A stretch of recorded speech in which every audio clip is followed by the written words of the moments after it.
Almost forgot. All right, a little fluke there, but what is up, Bitcoiners? This is CK Snarks. I am super excited to be sitting here with Will Cole, someone who you may or may not have heard of, but regardless, he is affecting your life in Bitcoin. He is probably one of the sneakily most influential people out there, and he's now at Unchained Capital doing really big things on the product side. So first and foremost, welcome to this Bitcoin Magazine AMA. How's it going, Will? Good, Christian. Good to be here, man. So today was a big day for Unchained Capital. A lot of people, a lot of your fans have been hounding you guys when Cold Card. It is, one of the finest Bitcoin wallets out there, and you guys finally integrated it fully into your vaults today. Why don't you kind of talk about this big achievement and this big thing for Bitcoiners? Yeah. First of all, I think everyone at Unchained, either that was using cold cards or not before this, if they weren't already fans of the cold card devices and the CoinKite team, they became it over this process. And for us, having more options for users when they're choosing hardware devices is not just a convenience thing, so you don't have to switch devices if you want to use this, but it's also a security thing. Not having single points of failure and not having multi-sig quorums with only ledgers or only Trezors, and having a mix of those devices. And we've been supporting ledgers and Trezors for forever. But when we thought about adding the next wallet, Cold Card was obvious for a number of reasons, but mostly it's because the Cold Card fans out there are crazy people, and they weren't going to have it any other way. I think we've been very consistently since, especially this year, January this year, it's been just this consistent cry for us to add it.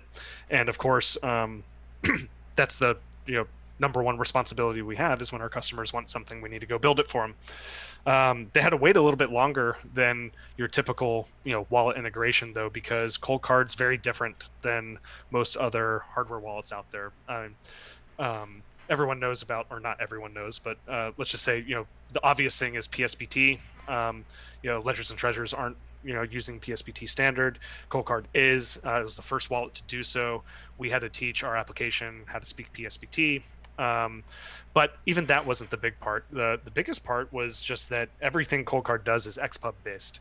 And prior to thinking about Cold Card, and really prior to us, creating the Vaults product, we weren't XPub based. We were PubKey based. So that's why for a long time, if you use our Vault product, you would get redeem scripts and not XPubs to generate your addresses.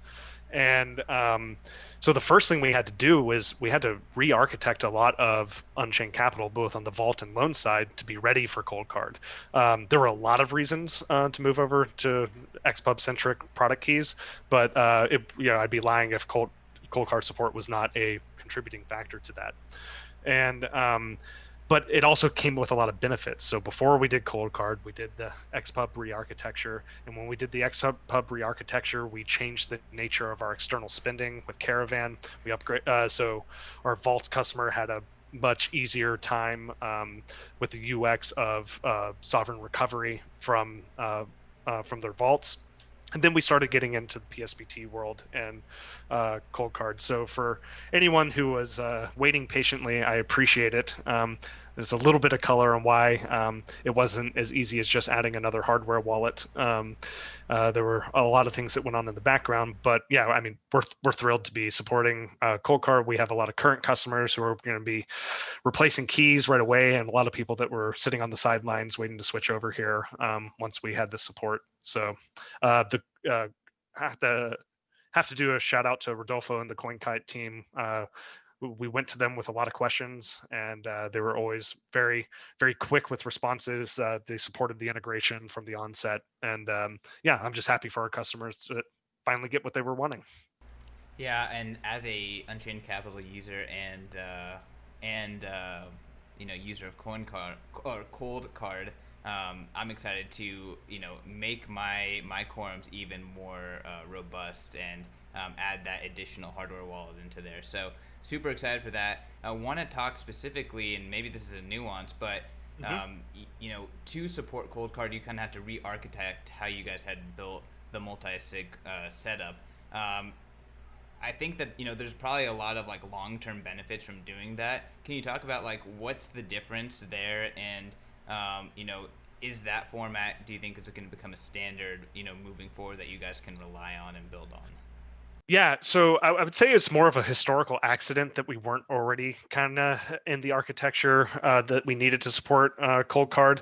The early days of Unchained Capital, well before I worked there, going back to 2017, was that it was primarily a lender. We still do lending, but the custody product that we had developed for loans was very specific to supporting the loan product. We didn't had Drew and Joe early on. They weren't thinking about vaults. They weren't thinking about other uses outside of the loans product, which meant that we built our original custody model and architected it specifically for loans.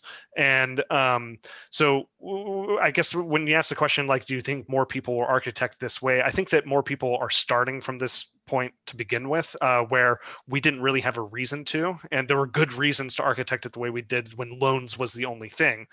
But as we moved over to vaults, excuse me, and we thought about more of sovereign recovery and thinking about the new wallets that are coming on board, not just Cold Card, but a lot of the things that are under development now. It really necessitated us to make this change from sort of living in the redeem script public key world to living in the XPub world.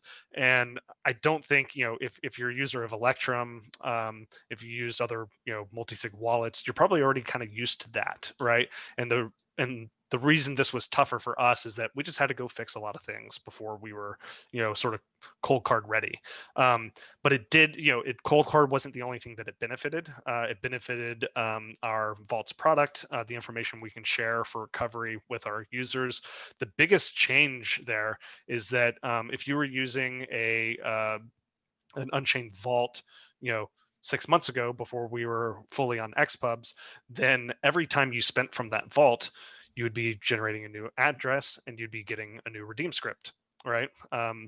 And for recovery purposes, that meant that every time you transacted, you'd have to store your wallet information after every transaction, every spend. And that's just extra work, right? Depending on how you store your wallet information and how you're going to generate that address off of our site, it can be kind of a pain if every time you spend, you have to go through whatever process you were going through. I mean, if you're just storing it in a password manager, maybe it wasn't that big of a deal. But if you had a more robust strategy for storing the wallet information to make sure you could generate the addresses outside of Unchained, it meant a lot more work for you. That was actually the first thing we did once we went over to the Xpub centric model, and we could just share that wallet information. That means that until you change your keys, until you change the quorum of keys, your recovery information will stay the same. So you set up your vault one time, you get your Xpub information, your BIP32 pass, you store that securely, and no matter how much you're transacting out of there, that information stays the same until you create a new vault or replace keys inside that current one.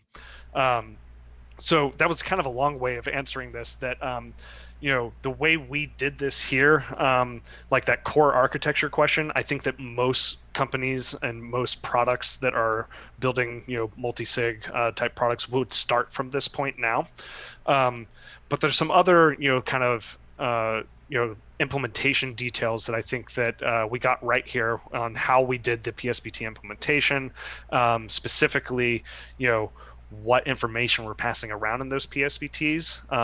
I noticed recently playing with Spectre Wallet that they've done something similar to us, or I guess they released it before we did, so technically we did it similar to them. There's kind of a question of when you're working with a cold card, of the cold card being aware of your wallet, right? And there are kind of two ways you can do that.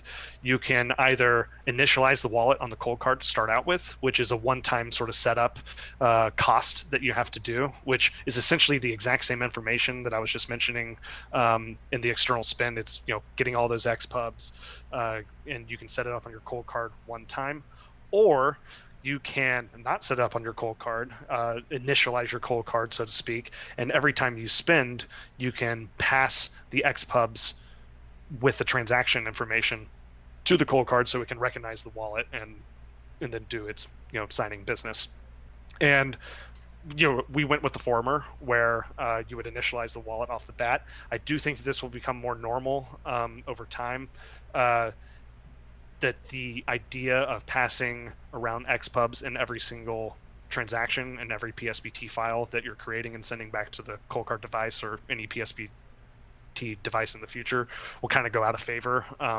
It's just unnecessary. You're taking kind of a file that's already very, sensitive. It's a transaction, especially if it has a signature, but even before it has a signature, when you're sending it over, it's still a sensitive document that you wouldn't want to lose or have compromised. It just becomes that much more sensitive when you're adding in Xpub information into that file. And so if we can avoid that, we wanted to. And it does cost, it does have a cost. It has an upfront cost of when you create the wallet to begin with. But I think that overall it's and after talking with Rodolfo and the team over at CoinCon, it seems like the precedent that we want to set, that this is the normal way to do things. For the user, it honestly, in the day-to-day usage of a cold card with multisig, it shouldn't make that much of a difference, but just giving them the confidence that that PSBT file is being treated properly and with the utmost sort of privacy concerns in mind. Yeah, I mean that makes a lot of sense, and it totally makes sense why you'd handle it that way, and why you'd push it as yeah, there's a little bit of upfront cost of having to do that, but after the fact, you don't always have to continue to, move around the Xpub, and that's something that there's a big, storm about recently was what is an Xpub? Why are we sharing these things? Like, do you know what it means to share it? Hmm. So it's pretty important stuff. One of the listener or one of the viewers on the stream, Earth.io, was asking, is Unchained Capital planning on providing any fiat on ramps, or do you already do that? Any fiat on ramps, meaning like buying Bitcoin with fiat? Yep. Okay, yeah. So we do have plans for that. Right now, it is in sort of a limited beta type stage. So we do buys and sells at kind of an OTC um, style. So that just means very large purchases, minimum 50K range in terms of US dollars. And we're operational in about 7 states right now. If you go check out the Unchained Twitter account, we frequently will update people on what states we're supporting for the OTC buys. Obviously, the current implementation of that is not our end goal. Um, so there's a lot of regulatory, in addition to product development and stuff like that. Mostly this is a regulatory issue. Getting money transmitter licenses where you need them, getting no action letters where you need them, and making sure you have all the right partners for liquidity that you need in place. Also, trying to keep fees really low. There's no reason to, there's a lot of cheap ways to buy Bitcoin right now. We're not going to come in and just be the most expensive way to buy Bitcoin. That's not useful to anyone.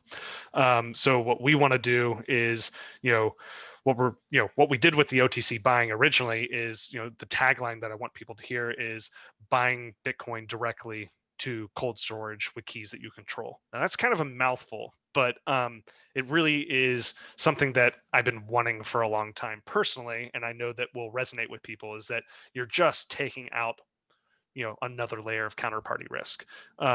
So when you buy the Bitcoin, when you fork over the dollars, that the Bitcoin gets delivered directly to a vault with keys that you control is a different experience than most people that are buying Bitcoin right now. And as multisig and self-custody continue to get more popular, I want to make sure that this is one of the financial services that we give where it's a truly unique proposition where you can buy Bitcoin. It doesn't cost you a hell of a lot more than just buying on Coinbase or Square. Probably even be a little bit less in terms of fees there. And you don't take on that counterparty risk that you do, where you have third-party custodians that sometimes will have a you can't even withdraw for a certain amount of days, or you can only withdraw so much at certain times. All that sort of nonsense that we've all had to deal with over the years kind of goes away because you have the Bitcoin immediately. And that's where we're building towards with that product. And right now, if you're a whale or you're part of a business that's moving their treasury over to Bitcoin, you can still hit us up, and we will facilitate those types of trades for you. Gotcha. So OTC for big whales right now, but Hmm. sites on, full on fiat to Bitcoin straight to your cold storage. Kind of Hmm. your take on, going straight from Bitcoin to multi-sig reminds me of Michael Flaxman in his message of saying, like, hey, actually single storage is more dangerous and more advanced than multi-sig storage. And if we can make multi-sig simple and accessible, at least to some degree, that's Hmm. really the easiest, most beginner-friendly way to store Bitcoin safely. It sounds like you seem to have a similar philosophy. Oh yeah, I think Michael's right on there, and I've talked to him a lot about this. I think most of the you know uh, most of the thing Michael's says on this are people should be listening to. He's done a lot of research here, used every imaginable wallet software combination you could, and certainly when it comes to being self-sovereign, getting the most out of Bitcoin ownership and truly owning Bitcoin. Um, you know, for the new people that are been coming on, we have to keep on repeating this idea that if it's not your keys, it's not your Bitcoin. Um, I don't know what Michael says about this, but I would still advocate single sig over full custodian options. That owning you truly own your Bitcoin even in a single sig scenario. But I don't necessarily think that going from like a full custody option to single sig is any easier or harder than going into a multi sig scenario, especially now that you have a lot of companies popping up like Unchained Capital that will walk you through that. That will give you a lot of one-on-one time in setting up your multi-sig setup. The biggest concern I have about that right now when I talk to customers is figuring out secure locations. Right. So let's start with actually let's not even start there. Let's start with the idea that um, you already have to be protecting a certain value of Bitcoin for it to be worth it to you to buy multiple devices, right? Multiple devices cost money. If you need to buy 2 or 3 devices, you could be looking at low hundreds to a couple $1,000s in some cases of investment in protecting your Bitcoin. So first of all, if you're holding, $1,000 worth of Bitcoin, multi-sig, self-sovereignty in that manner might not make a lot of sense right off the bat. But everyone has their own inflection points where they're storing enough, and it might be $1,000 today, but stock to flow, all of a sudden it's $10,000, and this all makes sense, right? I know I made a lot of leaps there, but to Michael's point, I would say that it's really the same concept moving over from a full custody option over to multi-sig as it would be going from a full custody option over to single sig. The things you have to worry about is it worth it? Are you securing enough value in order to pay the cost to get those devices? And second of all, have you really thought through your security setup, the secure locations that you'll need for your devices, for backups, and for your wallet information? And I talked a lot about this at BitBlock Boom recently. A little plug, you can find the talk on YouTube. Gary has put everything up there, but I think the main thing that people need to really wrap their head around is not the UX. It's it'll always get better. The UX will, but it's not harder to use than single sig. It's literally using the same devices in pretty much the same manner. The UX is fine, and everyone who can buy a Bitcoin will get that. It's really thinking about, okay, let's take two of three quorum. I have my 2 devices in this case. Let's use the Unchained Capital. I'm going to use our example because it's the one I'm most familiar with. Is in a 2 of 3 setup with Unchained Capital, you would keep 2 keys, the sovereign individual or business, and we would have 1 key, which means that you have 2 physical things to store, which are the private keys. So a cold card and a Trezor, or a ledger and a Trezor, or a cold card and ledger, whatever combination you're using. Then you also have the backups of those, the words, the seed phrases. And then you also have the wallet information, which is the XPubs and the BIP32 paths. Now, I think that what's involved in the wallet information can mostly be abstracted to the general user. It's just you don't know, even when you're storing your private key, you don't know the details of what that private key is or how private public key cryptography works. You just know there's a thing that needs to be stored. And I think that's good enough. When it comes to the wallet information, you just need to know that there's a set of XPubs. You don't even have to hear the word XPub. When everyone was fighting over that, it kind of made my heart sink, because you don't have to understand what it is to know it's important, right? A level of abstraction is okay in order to store your Bitcoin in the right way. But the consequences of not storing that and using multisig mean that you're not as sovereign as you might think you are. You need that information in order to recreate your wallet anywhere, whether it's Caravan or Electrum or Spectre now, or Lily Wallet or whatever it is. You need that information so that if you have your private keys, you can find the addresses and you can find the Bitcoin so you can spend it. So that's the part I think that people sort of underestimate when they get into this, is like the idea of buying two hardware devices seems really easy. The signing operations are pretty easy. Understanding it's pretty easy. But when it comes down to it, you're thinking about 5 secure locations at minimum, right? You're thinking about the two devices, the two backups, and that wallet information. And the discussions that I have with people around this are, multisig does sort of change the definition, and it could change the definition. This is all very personal to how people like to secure things, but it's certainly less nuclear than a single sig situation, where you have to store that device, and especially the backup seed, in really, really highly secure areas, because if you lose it, you're done, right? People, that could be loss of funds right there. In a multi-sig situation, you still want it to be secure, but the repercussions of losing one of those keys, right, and is not nearly the same as a single sig scenario. So if you lose one of your hardware devices, you can use, or it breaks, or it's compromised in some way, say it didn't get out of your control, you can simply use your backup phrase, get a new device, upload it, you're fine, right? However, if it's stolen, you're going to want to replace that key.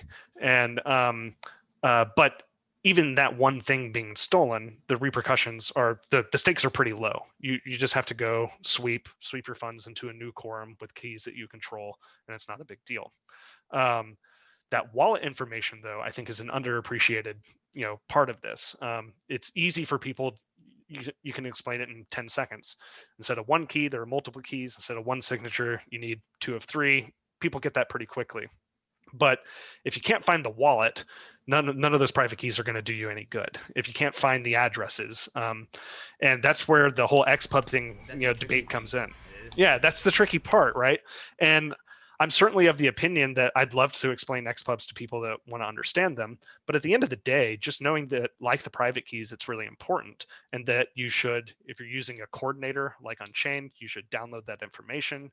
I a secure location for that is dependent on what happens if it's compromised. If you lose, if your wallet information is compromised, you're not dealing with someone who can spend your funds, but you are dealing with privacy loss, where someone could generate the address and see how much Bitcoin you have. Now, do they even know it's you? There's all sorts of scenarios you can walk through there, but you definitely don't want to lose that. So in the Unchained case, we have a copy of that wallet information.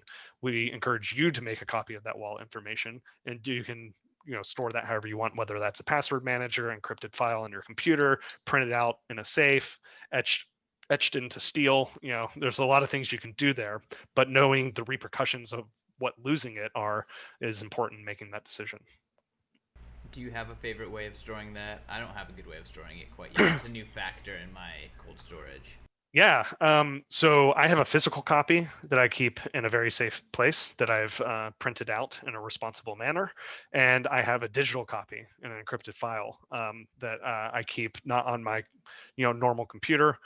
So I have those 2 places. And then Unchained Capital has a copy of my wallet information. So I have 3. Only one of them is, really physical. The other one can be retrieved digitally, and I know that that almost in any scenario I can gain access to it.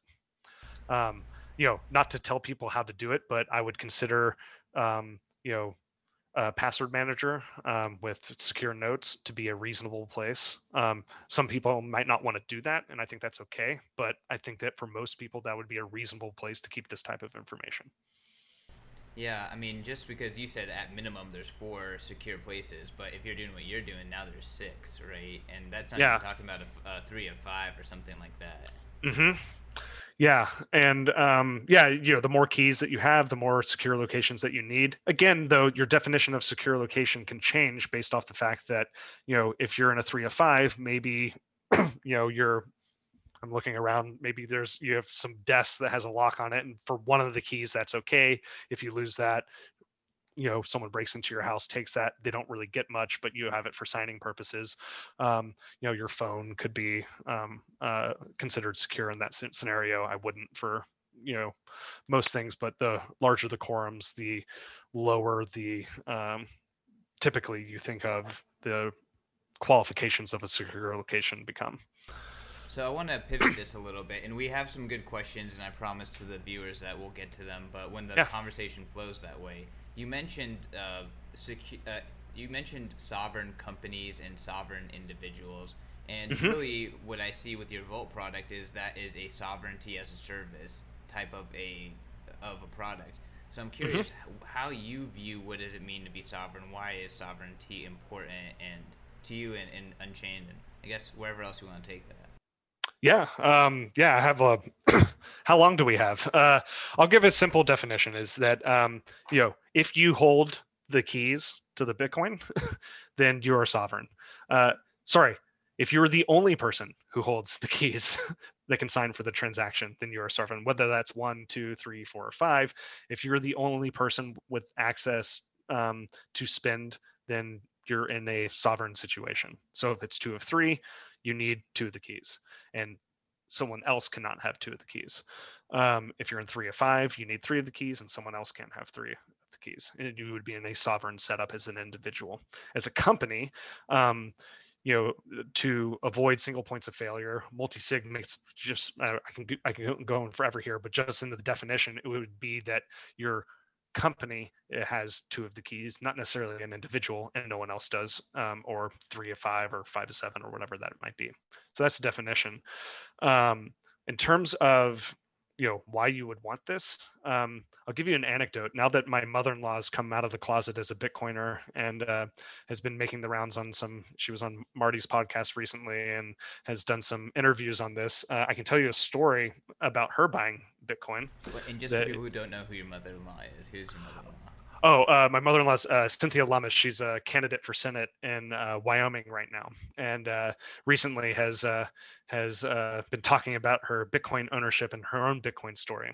But being in Wyoming, there's a little bit of a story here. When she first bought Bitcoin, at my suggestion, she bought them on Coinbase, and then also at my suggestion, we after she bought them on Coinbase and started talking to me about like what is key ownership, and I felt like she was ready for the graduation into self sovereignty. We were going to move her into a single sig cold storage solution. This would have been 2015, 2016 timeframe. And so we get a Trezor. We're getting ready to transfer her coins from Coinbase over to her wallet, and she can't get into her account. And I think, oh, maybe she forgot her password, something like that. Nope, none of that. Her account was actually shut down, or at least temporarily disabled, because Coinbase had problems with Wyoming at the time, their money transmitter rules, and it decided that they couldn't do business there anymore. And as part of doing that, any clients they had in Wyoming lost access to any not just the feature of buying or selling, but the feature of withdrawing their Bitcoin from the service. And no amount of pleas and customer complaints and things like that. I even knew people that worked there, and I was calling them. Her coins were stuck for over a year. That's why you want to be sovereign with your Bitcoin, is That would because enrage me. I mean, and I think a lot of people have been in those scenarios. It might be a temporary glitch in the product. It could be that there are capital controls on how much you can withdraw at any given time, or it could be that at any given time, your jurisdiction could be seen as unfriendly to whatever service you're using, and they can just shut off service and you don't have access to the coins anymore. Not being sovereign means that you really, really don't have access to that Bitcoin in all scenarios. Um, Contrast that with like something like Unchained is, say we had the same thing come up and we had a lawful subpoena or something like that said, Christian, we have to shut down your account. There are things that we would have to comply with being a US company. We could make it so you couldn't log into your account anymore. But we can't make it so you can't spend, because you have your wallet information and you have your private keys, and you could go load up Caravan or you could go load up Electrum and you could spend that Bitcoin into a new quorum with keys that you control. Um, I a lot of people over the years have had horror stories of full custodial models with their Bitcoin, and there's a reason why everyone says not your keys, not your Bitcoin, because for people that have been in this for a long time, we've almost all run into the scenario of not getting access to your Bitcoin when you needed it. I had a little bit of Bitcoin on Mt. Gox. That sucked. They weren't my keys. It wasn't my Bitcoin. That was a lesson that I needed to learn. Cynthia learned it her way with Coinbase, and I think that people coming into the space right now and who think that storing it at Coinbase or keeping it on Square or something like that is a reasonable option should listen to those stories and realize that a lot of people have gone through a lot of shit before you, and this mantra has weight behind it. Yeah, yeah, not your keys, not your coins absolutely has weight behind it, and I think it will just continue to gain in Lindy. So Mm-hmm. one of the viewers, Trey, he asked, um, what's the plan with the multi-sig product offering? Is it a loss leader? What's next, and how are you going to build on that from a business perspective?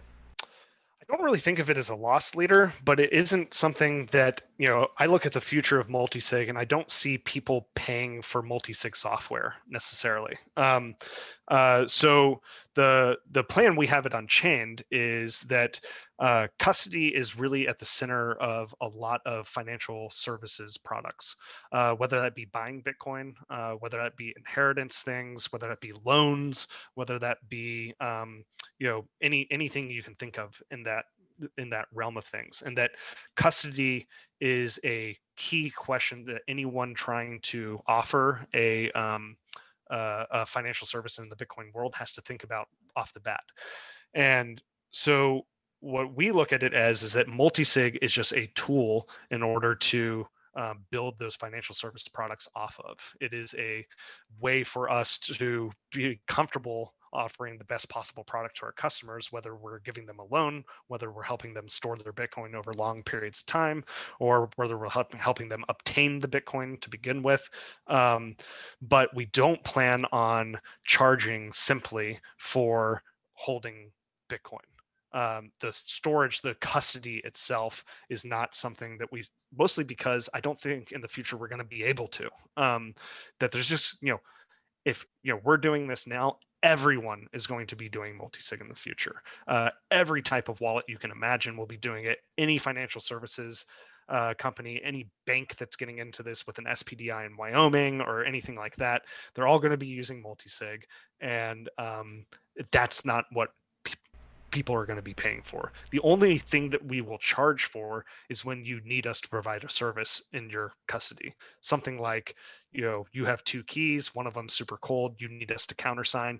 That's an operational cost to us. We have to go into our own cold storage in order to countersign for you, and so we charge for that.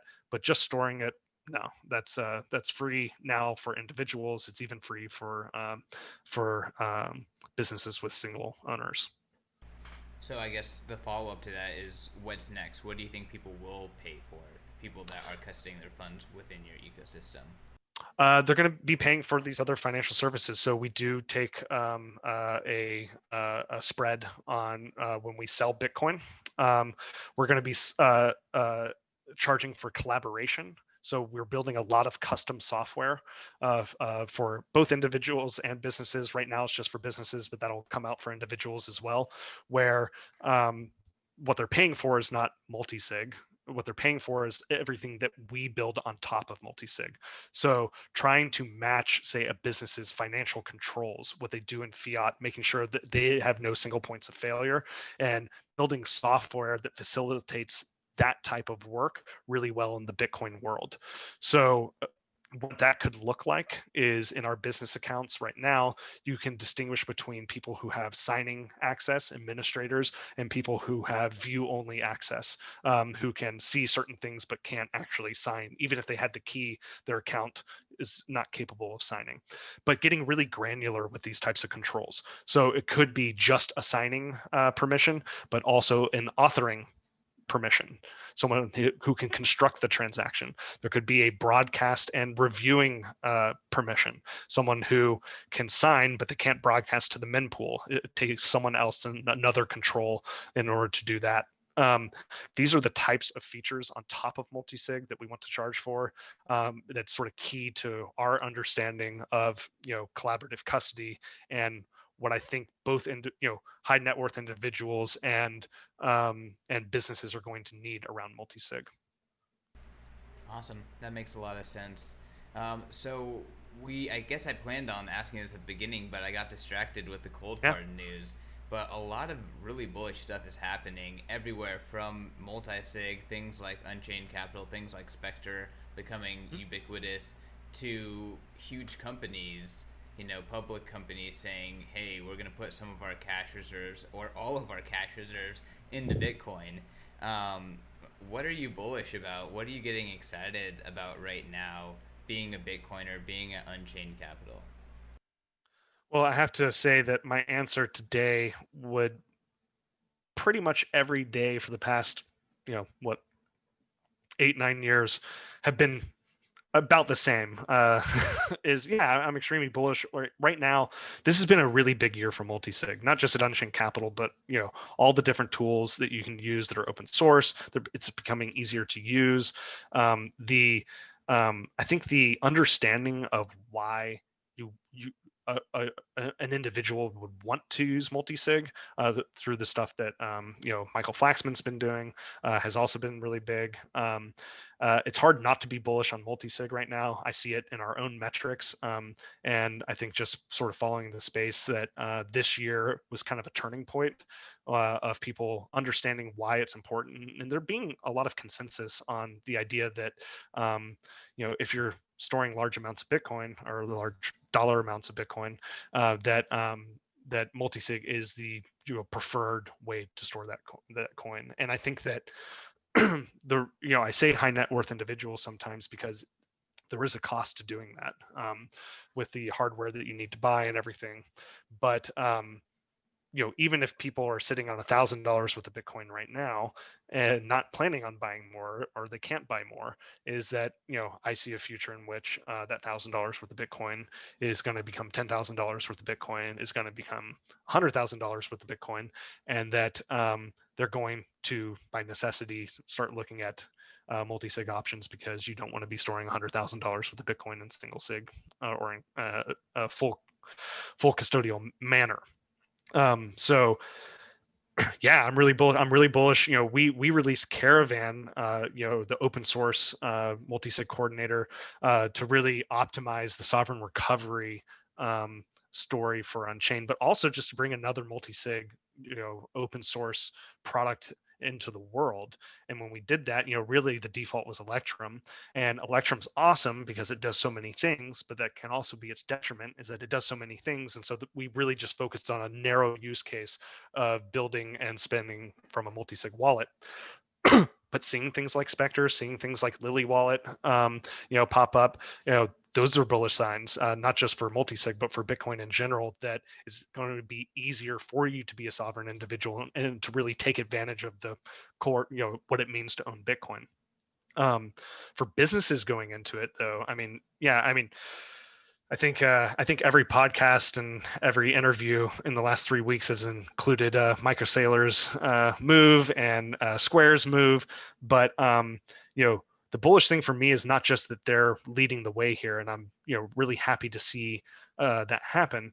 But the other bullish thing is just thinking that if Microsoft or Google or any of these companies with tens of billions of dollars in treasury assets and cash and cash equivalents needed to find a safe haven in Bitcoin, that Bitcoin's not useful enough yet.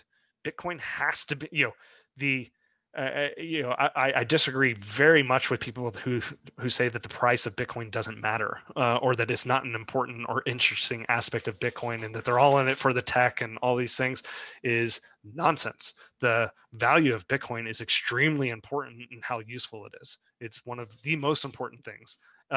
Number go up is a great meme because it isolates and narrows down on one of the most important things about Bitcoin is that in order for it to be valuable, it has to be valuable.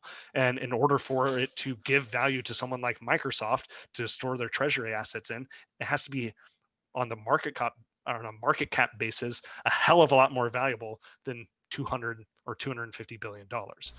It's got to be in the multiple trillions of dollars in order for Microsoft to even care about it for that use case. So they couldn't copy Michael Saylor if they wanted to right now. Um, uh, and that alone, I see a certain amount of inertia, or sorry, of momentum building in that direction to where the value of Bitcoin continue to increase. Is this really nice feedback loop of positivity that as it becomes more valuable, it becomes more useful to those types of use cases where companies like Apple and Microsoft and them could make the decision that Square and MicroStrategies has made.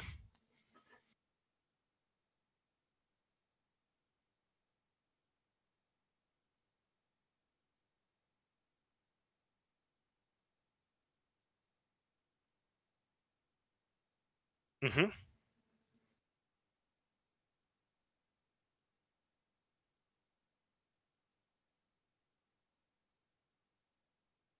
Oh yeah.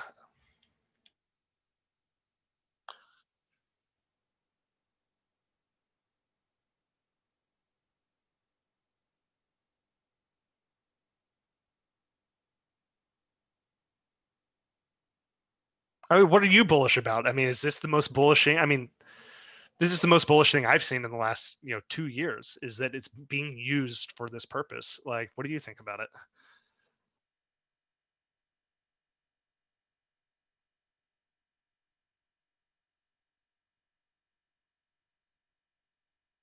Hmm.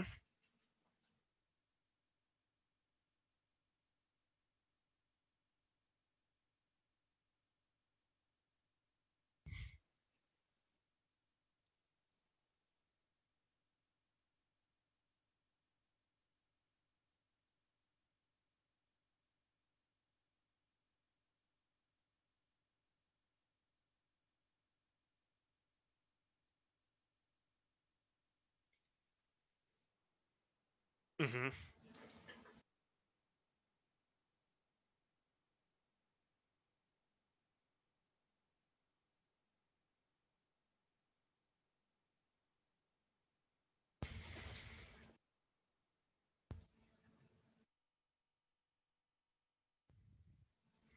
Bullish about that, and I just realized that my whole answer to that was muted. So Oh that my was a god. huge miss. Yeah. Thank It's you, just me Tommy, for hitting nodding me. to Yeah. nothing. But When thankfully you that were was when pretty you were saying short. your bullish case, my face turned the color of my shirt. I think I was getting excited. So Yeah. maybe you need Yeah. to repeat it a little bit. But essentially, Will asked me what my bullish case was, and my bullish case was I was onboarded into the Bitcoin story through the store of value narrative and watching the Bcash disaster, unfold. And it's been easy to kind of ride that narrative, and like all of these companies jumping on board at this moment is really exciting, and it's just I think it's been really easy to ride that narrative. There's been a lot of mud slung at the people who are the store of value protectors back in Hmm. 2017, but since then it has really proved itself out and has been easy to double down on. Yeah, I think in his tour of all things Bitcoin, Michael Saylor's put this really well multiple times. Just saying that like that aspect of it in particular, right? The rise of that narrative of it being a store of value and the resources and energy that goes into perpetuating that and making sure that that stays true um, is one of the things that led him to make what you know a leap that not many people have made yet, but certainly setting an example for future companies. Yeah, absolutely. And interesting enough, both Square and MicroStrategies have talked about what went into their thinking, how to do what they did, and Juthika, who is a early Bitcoin entrepreneur. She posted, steps to benefiting from Bitcoin as a business. Buy Bitcoin, tell everyone about it, wait, benefit. Something along those lines. I definitely butchered the tweet, but it was a pretty awesome tweet, and it just seems like, these companies are, as soon as they buy, they start evangelizing, which is really exciting. Sure. We're kind of getting to the end. Want to wrap it Oh, up with a few more questions. yeah. Trey once again is asking, what kind of tech outside of multisig is catching your eye? We didn't mention Taproot DLCs, Lightning development, all this kind of stuff is happening and is super bullish too. It just might not be as in your face as multisig or companies.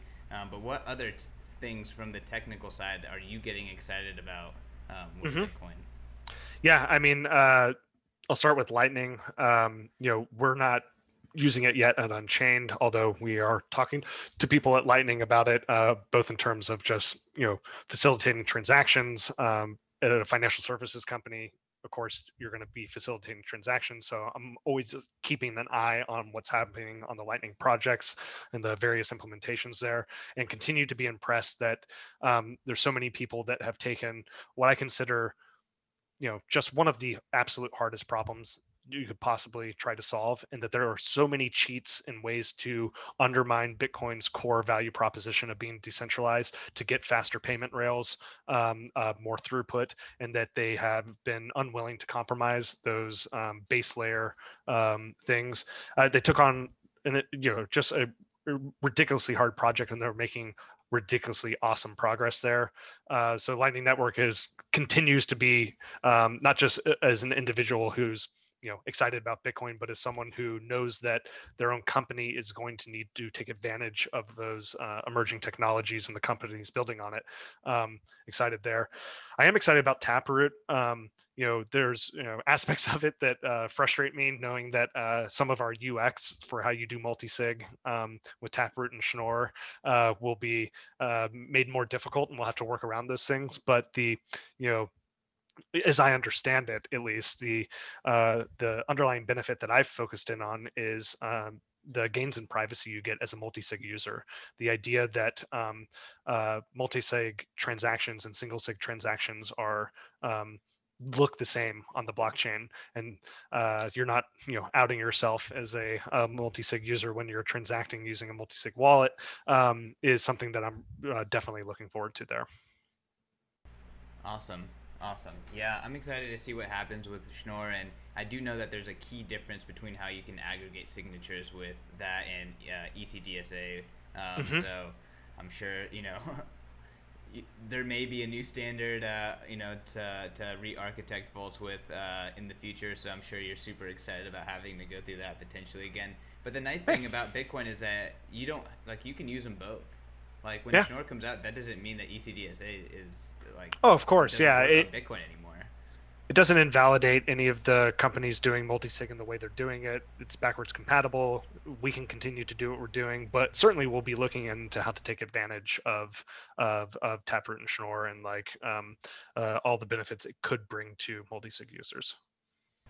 Awesome. Well, Will, I think just to end it out, I do want to talk about your business accounts. You guys did release these recently, and this is something that Bitcoin Magazine we have been using for some of our Bitcoin.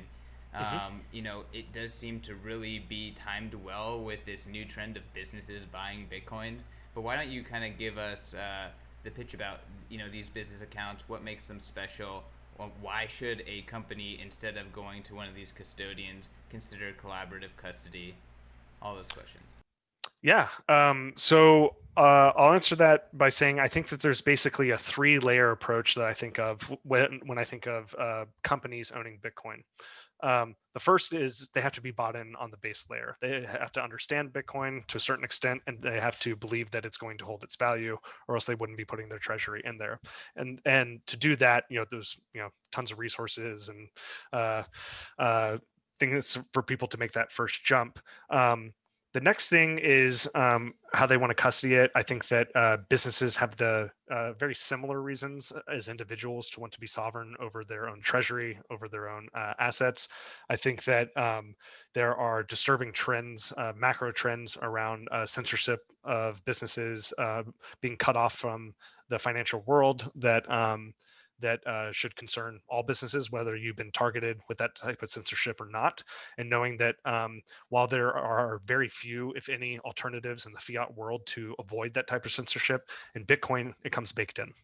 And that the companies that are going to build off of Bitcoin and offer you the financial services that utilize Bitcoin's native multisig um, and allow you to be sovereign in your holding of Bitcoin will allow you to avoid some of the pitfalls that companies increasingly find in the financial, fiat world.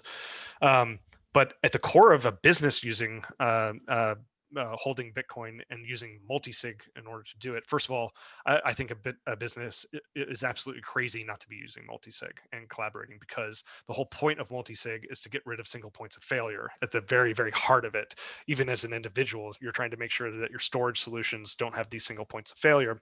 And in a business, you certainly don't want to have one person, with the keys to the kingdom. I mean, for certain small businesses, sure, like the access to the treasury is a single person operation. But for most businesses, you're going to want some of those checks. You already have financial controls to make sure that your lead accountant or your financial controller or your VP of accounting or finance can't just run off with your money.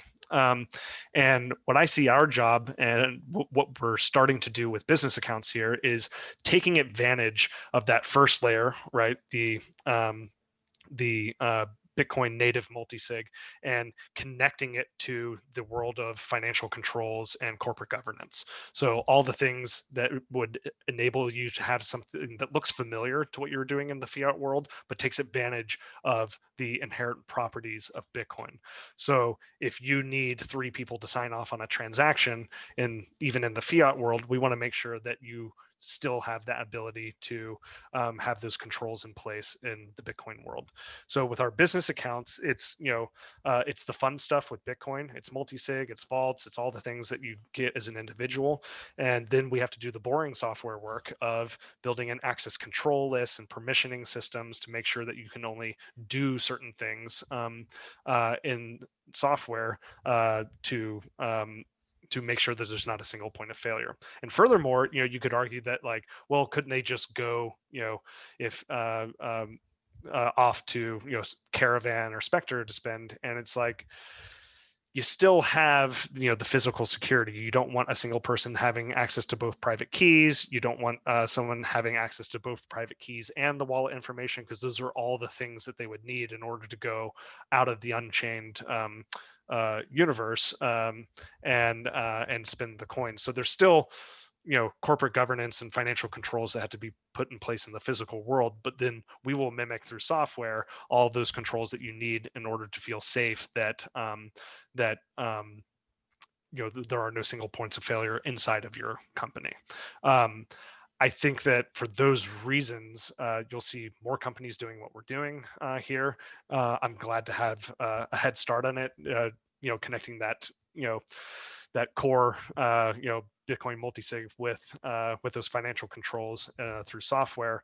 But I think it's going to be very standard for any SPDI in Wyoming, any new bank that's getting into the financial services realm. Awesome. Yeah. Well, again, that's the true Bitcoin way of doing things. Like having a trusted custodian is not really very Bitcoin. Um, let's wrap it up, Will. I think. Oh, you I got. say one more thing on that real Yeah. fast is I didn't mention the third layer. The third layer is that jurisdiction, right? So what Wyoming's doing is really important, giving sort of jurisdictional and certainty to regulatory certainty to individuals and businesses. And this idea that what happened to Cynthia, couldn't happen to your business, like being in control of your funds is very important. So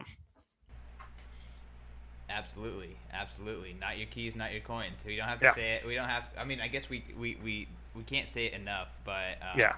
that's definitely really true to the Bitcoin ethos. Will, why don't you plug where people can find you and give a last word to the Bitcoin Magazine audience? Yeah, you can find me at Will Cole on Twitter, and then it's at Unchained-Capital as well, unchainedcapital.com. My last words here are, we have a whole bunch of people working at Unchained that can help you make the decision to move over to multisig and collaborative custody. We want to be there to help you. Look us up. We're easy to get a hold of. DM us, hit us up on Twitter, use our email. That's probably better. And if you haven't made the jump yet, you should make the jump. Give us a call. The best way to hit them up is through Telegram DMs. So make sure to go straight to the DMs. But Will, thanks very much for coming onto the show. Thanks for answering our questions, and thanks for doing what you do for Bitcoin ultimately. Excited to have you and Unchained Capital as part of the ecosystem. Thanks, Christian. It's great to be here. All right.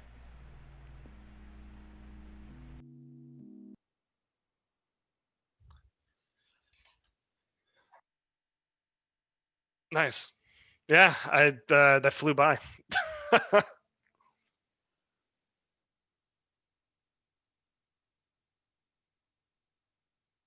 Yeah, I feel kind of bad, but I didn't see a bunch of questions coming through, so that was probably fine. Yeah, that was good. Oh yeah, you're doing the thing the next week or tomorrow with Andrew, Adam, and Chris. Yeah, I'm gonna tune in for that. That'll be good.